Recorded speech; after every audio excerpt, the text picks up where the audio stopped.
Hi there and welcome to Light Coaching Academy. I am Muhammad Rahman. In our previous video we've learned about the HTML entities, and this is the second part. In our previous video we learned about HTML entities, that how to use HTML entities using the names of HTML entities. But in this video we are gonna to learn how to use HTML entities using its number codes. So how to use HTML entities? It's so simple. You just have to focus on the syntax of HTML entities. First you have to put and sign, and after and you have to use hash, and after hash you have to write the entity code. You don't need to remember these entity codes. You what have to do, you just have to go on Google and search HTML entities. Click on HTML entities. Here it will show the list of all type of HTML entities, so you don't need to remember these entities. Whenever you need, you just go to Google and search that specific entities. You will easily find it.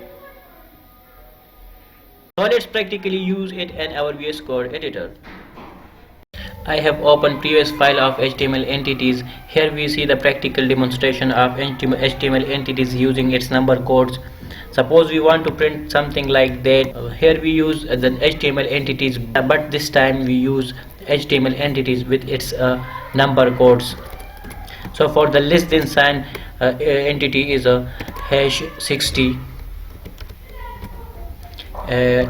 div, and for the greater sign and then 62.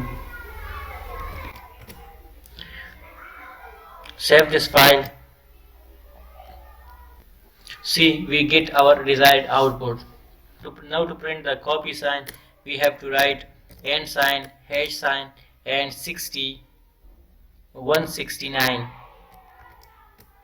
So this is for the copy sign. Save this file, go to our browser, and see, we get our desired result. I think this is enough for this video. Subscribe our channel and click the bell button for the latest updates of our channel. Thank you guys.